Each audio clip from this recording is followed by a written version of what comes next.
Gerra iritsi aurretik, Urretxuk eta Zumarragak ez zuten gaur egungo herrien antza handirik. Zumarragak 2008 biztanle zituen eta triangulo baten bi alderen forma zuen. Ehitzatik Zufiaurrera edo gaurko Kalebarrenera eta hemendik geltokira luzatzen zen herria. Urretxuk berriz 2050 biztanle eta gurutze forma zituen.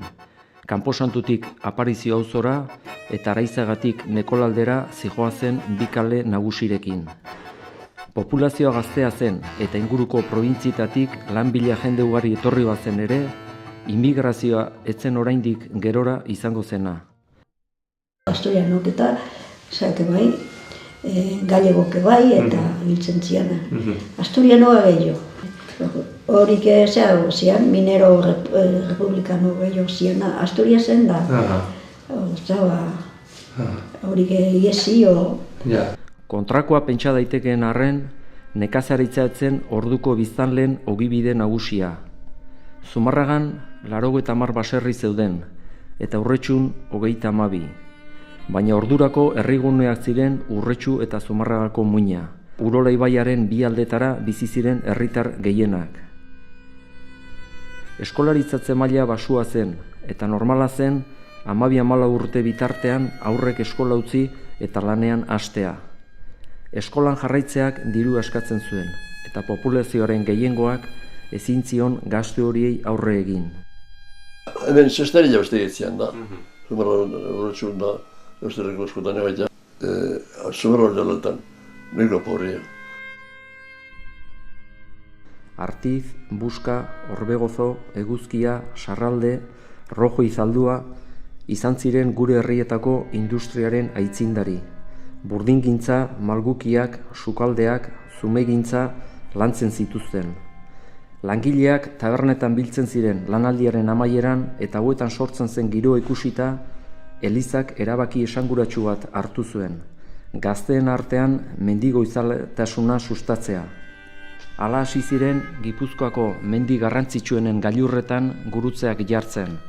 Gazteak tabernen zulotik ateratzeko helburuz. Gerra aurretik, Urretxu eta Zumarraga 3 trenbidek zeharkatzen zituzten. Zumarragak 3 geltoki zituen, Urretxuk 1. Hauek ziren komunikazioen ardatza. Zumarraga eta Bilbo Durangotik barrena lotzen zituen Baskongodeetako trena, Madril eta Irun lotzen zituen norteko ferrokarrila eta Zumarragatik Zumaiara zijoan Urolako trena, gaur egun bidegorri bihurtua. Garai hartarako nazionalismoen hazia ereinda zegoen gurean, eta bietan ere nazionalistek indar handia hartu zuten hauteskundeetan. Zumarragan EAJak 6 zinegotzi lortu zituen 1991an, eta ANV-ek 1.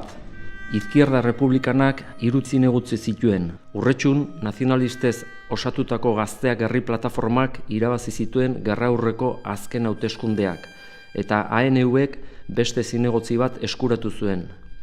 PSOEko zinegotzi batek eta Eusko Nekazarien Bazkuna taldeko batek osatu zuten udala. Lan politikotik harago, nazionalistek euskara eta kultura bultzatzeari ekin zioten, antzerkiak, hitzaldiak eta bestelakoak antolatuz. Entonces no parece que había muy definido que era el PNV y que era, pero era nacionalista y por ello pues se vio metido en muchos, en los problemas en los que en esa época cuando mi padre accedió a la alcaldía de Urretxu, pues en todos estos pueblos estaban gobernados por el rico del pueblo o por el... pues... Y hubo un grupo de... ellos se llamaban jóvenes, no sé si eran tan jóvenes, que quisieron cambiar las cosas y después de reuniones que tenían y tal, pues se presentaron a las elecciones de la alcaldía de Urretxu y ganaron.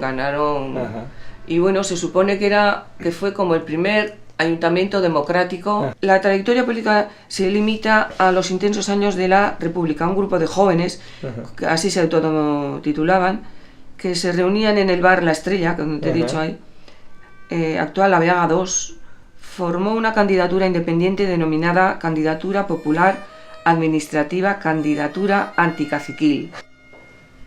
Hay gente de los pueblos, mi padre era acérrimo comunista, no comunista de la CNT, y otros había falangistas, y no tenían miedo de decirlo. Entonces más miedo tendría mi padre posiblemente, porque además dentro de la CNT o dentro de la izquierda, por decirlo de alguna forma, había más pobres que ricos, y al contrario, dentro de las flechas había más ricos que pobres. Hombre, en el momento que accedió a esto ya había carlistas, nacionales, y ya había ahí... Había también socialistas, había republicanos, había el Partido Comunista y escucha, en la casa de Arteche, donde es la casa de Arteche, bueno, no, la que está al lado de la iglesia, pues allí mismo existía precisamente, como hoy se domina, Partido Nacionalista de izquierdas, porque el Partido Nacionalista de derechas estaba en el Batzoki, encima de la carnicería de Santos Aguirre. Orduan bakizu ze botazioan zazitu zen, eskubila eta eskerra. Halako eskerra eamontxo batu eta halako zen eskubilik. Orduan, bazian politikaia, zezango zu. Nazionalistak ez dakize, karlistak bakize, eta ume ginen da. Ama zan oso nazionalistia. Handia da esateko. Paik ezan bestaldeakoa. Botazio zian ene, kotxe banatan ematen zikin botatzea. Ama baten aia, etzan gauza. Baina ala zen. Testuinguru honetan, 1994an, inoiz bi herriotan egin den batzar garrantzitsuenetarikoa burutu zen Zumarragan. Foru eta udal autonomiaren defentsan eta batez ere Ardoaren estatutuaren zioarekin batzar batzu egon ziren Zumarragan eta haietako baten ondorioz abuztuaren erdialdean Zumarragako alkatea atxilotu egin zuten eta kargutik kendu. Urritxuko alkate Domingo Berriotxoa ere kargutik kendu eta epaitegirako bidean jarri zuten. 3 herrialdeetako udal askotan gertatu zen gauza bera. Donostiako alkatea zen Fernando Sasianek Zumarragan biltzeko deia adierazi zuen orduan, irailaren 2. Batzar horretara Euskal Herriko eta Kataluniako hainbat diputatu etorri ziren, haien artean nazionalistak eta sozialistak. Telesforo Monzon eta Indalezio Prieto buru zituztelarik. Herritarrek eta Zumarragako musika bandak diputatuei geltokitik udaletxerako bidean lagundu zieten, kalejira entzutetsu batekin. Baina muga gobernadore zibilaren aginduz, bilera galarazita zegoen eta asaltoko guardiek zaintze zuten udaletxea. Istiluak izan ziren, bultzakadak, baina azkenean, diputatu eta politikariek udaletxera sartzea lortu zuten. Había una manifestación muy grande y venía Indalecio Prieto. Quería entrar en el ayuntamiento. En el ayuntamiento no le dejaron entrar. Pero claro, yo no sé quién dijo que los de muertos tenían una puerta en el ayuntamiento, y era verdad. Mi padre les dijo que no. Vaya que sí teníamos. Republika zeon, garaiatan, da galazi nahi zuen reuni hori, eta bandako musikakin, Zumarrako bandakin, errezibitzea, katalanak Zumarrako estaziorako binat, dalo. Saltoka, gure bai, nire aguntatzen. Aurretik, jendia antzeola, isilik, etorretzian Zumarrako plaza, hori da saltok. 3-4 furgonetak, atek bihatetan zuzken, eta ez zuen balia bezala. Bagatoz, kalean gora, kalean bera bezala, saltoka oinati bezala, bagatoz. Parlamentario katalanak egin, eta zaizen, guardia salto Zumarrako plazaz. Kasa kultura pare honetan, badatuaz, danok musika joz, polizia batek, nausik, ala salto, beti gola, gu goitxe bera, Zumarrako gandia jotzen, korrika. Eta eskila batzu zen hor kasakulturak zela iztia pasatzeko, bombua eta gauza errementa el bajo, eta hori indarrek lurren bueltaka. Eta korrika iesi ikuntatu, zela iztia aldea.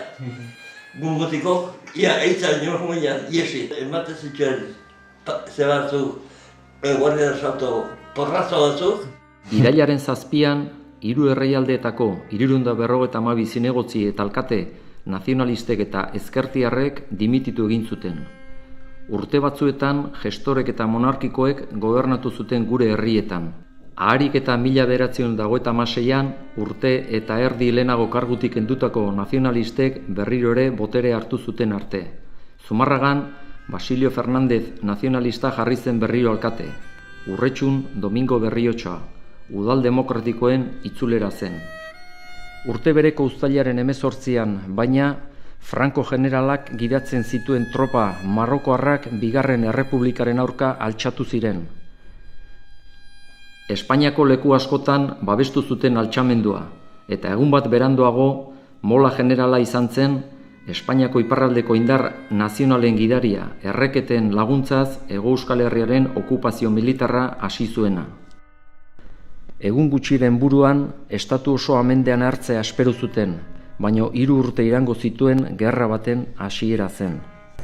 Thanks to the thousands of souls who follow our movement in defense of civilization, and thanks to all those who hear these words to spread them all over the world.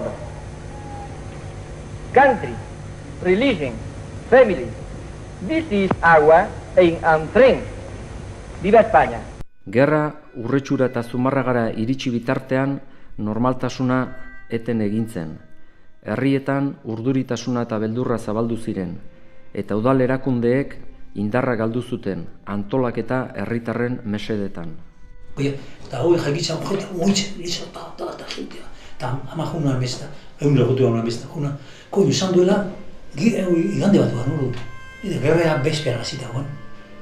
Koinu gerra bat, soldau jaizu indiela, Afrikatik pasadu, zehose Elizago kontu ekarri zen nahi, zehose da hola eta hasi joan jentea moitzen, una hasi joan gazte jentea moitzen, bada, bera, zerbait, eta hasi joan. Kamioa kargauta, Eibarti askota gero Bilbotire bai, Donostin movimentu erten ziren Donostin, militarrak eta Donostin ziren, nik esan zin nire txakora potro muguna azati beti, Donostin seinaleta joatzekien, militarrak erten da ziren kalea, erten ziren, eta hortitoz joan domino zitzun, hori piztu izan ziren dana, kamio piztu izan ziren, hori gauta jendia.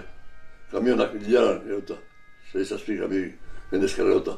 Donostiako altxamenduaren aurkako borroka gidatu zutenen artean figura bat nabarmendu zen. Jesus Larrañaga Urretxuar komunistarena. Gipuzkoako defentsa batzordeko gerra komisario zen Larrañaga. Aquí tomaron posiciones cada batallón, por ejemplo. Los nacionalistas ocuparon el colegio de las monjas y se decía que entraron por miedo a que los de la CNT pudieran hacer algo al convento. Los republicanos cogieron escuelas de Legazpi, lo que ahora se llama La Salle. Había un grupo que yo era chaval, pero que a mí me extrañaba mucho. Otros nacionalistas, que a mí no me entraba a la cabeza, pero como si los nacionalistas, porque claro, los nacionalistas de aquí, de la gente nacionalista, estaban donde las monjas, y otros nacionalistas que eran de fuera estaban donde Linazasoro, unos que se vestían con pantalones de 1000 rayas, unos tenían uniformados, aquellos eran de Acción Nacionalista Vasca, pero claro, tenían un uniforme con pantalón de 1000 rayas y luego no sé qué llevaban, si era kaiku, qué llevaban. Mendietan edota herri sarreretan guardiak jarri ziren, defentsa lerroak eta parapetoak eraiki ziren, eta alarmak eta etxeratzeko aginduak ezarri. Guardi nire indalago, guardi bat, herria zialde, baino lehentxo. Izan aitea egitea, baino aitea eta gaitxotu zen gauza. Egego guardia, eskopeta bat egin, bi erulo, junto egin herri multaka. Hori intzuenak garritu zituen batzuk, Eta askote zartu. Ez da txarra hoik, honako zeatan, egoten da, una quinta kolumna. Isilik, herritako zein destakatzen den, apunto. Eta gero? Entre junio y entre esto, pues estaba cerrado el pueblo prácticamente. Y no se podía pasar si no era con salvoconducto. Y nosotros los chavales nos bañábamos en la presa de Jáuregui, donde estaba ahora el Begozo. Bueno, claro, nosotros para ir allá íbamos por la carretera de Legazpia hasta el final de Sarralde, pues íbamos hasta allá y luego por las vías íbamos al este. Pero no podíamos pasar. Yo me acuerdo que el que andaba allá con la escopeta cuidando era un individuo para mí, pues no sé, de afiliación más bien casi carlista. Total, que cuando cambiaron, pues claro, era carlista. Echaron un bando. Y nosotros estábamos en un balcón, que todavía existen, están todavía ahí en la plaza, con la abuela, sentados, viendo los soldados cómo andaban en la calle y eso. Echaron un bando que no saldría ninguna persona al balcón. Que si veían, echarían un tiro.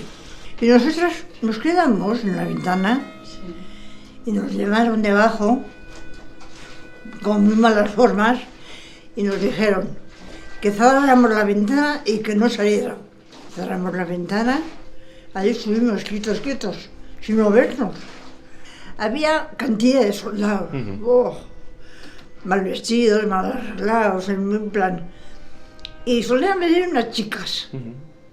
Se reunían allí, en la plaza, al lado de mi casa. Y un día hubo una cosa rara, hubo un tiroteo. Y el tiroteo le mató a una chica, que estaban allí hablando. Hemen gorri zela, hori oa milizianaz. Hori erdi jolazen ezela, tiro bat iten zion eta neska bat ego zion, una urretxuko bat zion. Etsaiaren beldurrez, atxiloketak eta miaketak hasi ziren, eta goseari erantzuteko udalak jangela ekonomiko bat jarri zuen Lasalle ikastetxean. Defentsa batzordea sortu zen. Hemen sartu bezperan, Zumarrako enparantza ekarri zian Basilio Fernandez bandu alkatea. Eta harrek ekarri zian bi bagoi ikatz, estazion zehela bota ziren, hor lehazke ondo. Pila bat ikatz. Jentea, etxea mateko ligen, amaikarra, ni amaika sako emanianik, eta harek, jentea, nos mobaiz, jentea hartu bat, jente guztan neon koltsoi baten gainen, zehola, noa junfon gizagora koltsoi batekin, jentea etxeti irten, bezperan hori. Herrien populazioa erdira jaitsi zen. Batzuk defentsa batalioietan sartu ziren. Loiola, Amaiur, Malatesta, Bakunin, Urretxuarrak eta Zumarragarrak ideien arabera antolatu ziren. Familia osoek iesari eman zioten. Ahaltzutenak sanitartekoen landa etxetara. Gainontzekoek Bizkaialdera, Kataluniara, Europara edo Errusiara, umeen kasuan. Edizkaletik bertatik ere hiru familia goni joan. Eta gero, dana guete esen, gueta itxako dana kenduta zibien. Eta orduan, Zumarragon parantzan, eotioan radio bat. Eta izketa itxe ziren, jentei, gute ez da, parantza ez, zuntzea. Hori, gureko, los rojos. Eta koño, itxe zaila, estamos derrotando, eta esatezio, baina guzti ban aurrez duzara. Paris eta radio, bai? Zabaletan basarrin, batek zegoen radio txiki bat. Aitzen zan, saltar badatik aitzen zan, gaute zan, radio aitzen Zabaletan. Egoera horretan iritsi zen gerra, baina soldaduak Urretxura eta Zumarragara heldu horretik izan zen gertakari esanguratsurik. Bi herriotako hainbat eskuindarrek, anarkista, sozialista eta komunisten egiteak ikusita, babesa eskatu zieten orduko agintari nazionalistei, eta hauek Lasaie Legazpi eskolako dorrean sartu zituzten. Gerora modu okerrean espetxealdi bezala definitu izan den moduan, babesteko helburuz. Hauekin batera, baziren defentsa batzordeak eskatuta atxilotutako eskuindarrak ere. Escuelas de Legazpi, ahora la torre es más pequeña, porque estando yo allá levantamos un piso, pero antes la torre era más esbelta, y aquella torre que nosotros conocíamos que era para juegos y eso, pues ayer estuvieron presos a no sé cuántos, 18, 20, a todos carlistas, sí. Entre ellos Avelino Mendiola, sí. Bengoechea, Landa, y cuando ya empezaba esto, los llevaron a Marquina, presos. Y por lo visto, claro, ya los nacionalistas en vista de que eso se estaba poniendo feo y tal, los cogieron y los soltaron. Y sí. Me parece que fue con uno, que no quiero decir el nombre, pero creo que fue uno que le dije, bueno, tú llévales estos otra vez al pueblo. Entonces, y aquellos volvieron al pueblo ya cuando habían cogido. Hartu ziren da, eman ziren Markinaldea. Eta gero, hemendik hautsa juntzinen, gero zela Basilio eta hautsa juntzinen, arek librera zian da. Tengo oído también que también a algunos les cogieron presos en el cine de Urretxu y que mi padre estuvo cuidando. Mutil bat zan mendizalia, beti mendian ibeltzan, eta zan oso mutil, le cogieron manía o no sé qué y ahí se le metieron en la cárcel. Sin más ni más, todos decían, ¿pero qué ha hecho pues ese Benito Zunizeltan? ¿Pero qué ha hecho Benito? Nio esaten, ¿qué ha hecho Benito? Akarri galdetu, de gero, eaman zituen zinea, antziretan loite mentzuen. Gure aitare, nola lagoko gondun bat, gure aita zirean loiten, eamaten gendun turka bat tolostauta, Paulok ematen zion, eta zeon, ordu bat zeon, soldau zeona batian, muy duro, Eta haura zeonian, oye, que tiene Setién, tiene atal guardia, Eta haura zaitzen duten zen, gero bestiak pasatzeko afaia eta gauzak. Creo, tengo oído que ya quisieron entrar algunos a lincharles o lo que sea, pero que los que estaban de guardia no. Se conoce que había unos presos en Urretxu, y se conoce que andaban por aquí gente del Frente Popular bastante a su aire, de estos que hacían pues verdaderos disparates.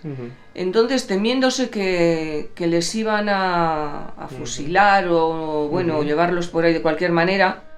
A la noche traerles aquí, porque tenían miedo, porque claro, antes había en los batallones aquí, estaba Loyola, San Andrés, y pero había otros batallones que eran más la TNT, la FAI y todo esto, ¿no? Y que del miedo que tenían que les pasarían algo, a la noche sacarles de allá y traerles aquí a casa. Y luego decía, para hacernos esto, luego, denuncias, los 8 que les mataron de aquí, etc. Une batean, preso horiekin zerregin etzekitenez, gidari bati Bilbora eramateko eskatu zioten, fusila zitzaten. Autobusean igota zeudela, eta zeuden lekutik abiatu baino lehen, Basilio Fernández de Lekunaren semea agertu zen, kapitain gradua zuena, eta gidariari presoak Zumarragara ekartzeko esan zion. Horixe zen gidariak egin zuena, eta kapitaina Bizkaian geratu zen. Irailaren 24an itzuli ziren herrira, Mesedetako Ama Birjinaren egunean. Autobus baten ekarri ziren eta Ama Birjinak intzola birari eta Birjina ama ditzen birari ira ari librela atzeko eta hemen sartu itxuan Urretxutik. Eta gutan guztie, Elizandoa, Urretxuko Elizandoa, hango guztan zera torri zen eta dana ezagunan torri zen. Eliza barrun, atxakaldean jarri zen plaka bat, da homenaje tal, hori honuan. Si aquí entraron el 19 o 20, estos volvieron el 24. Cuando llegaron a Villarreal, ahí el Paso Nivel, allí estaba yo también, esperándoles. Y a ver, que esto, la Virgen de la Merced, el día de la Merced, es cuando les vieron. Aquí no todos así. Entonces estaban todas con las boinas coloradas y la borla amarilla, todas ahí. Cuando ya llegaron aquí, en el balcón del ayuntamiento, todos, pues todo el pueblo recibiéndolos y tal, y discursos, ¿no? Sí. Pero esto quiero que sí que usted. Pero había uno, Avelino Mendiola, sí, que a mí, chaval, me quedó, porque decía, hay que perdonar, hay que perdonar. Mendiolaren hitzak baina haizeak eraman zituen, eta atxiloaldi hartan goardiak eginez parte hartu zuten 9 lagun fusilatu egin zituzten handik hilabetera. Hilario Aramburu, Hilarion Arcelus, Jose Becerra, Angel Belaustegi, Angel Zabaleta, Hilario Gabilondo, Ildefonso Orcajo, Venancio Eguren eta Francisco Pompeyo ziren. Aquellos vinieron todos a Zumárraga, sí, de vuelta. Sí. Sin embargo, los que les cogieron los falangistas o los carlistas o lo que sea, porque había de todo, esos, los que les llevaron, aquellos no volvió ninguno, les mataron.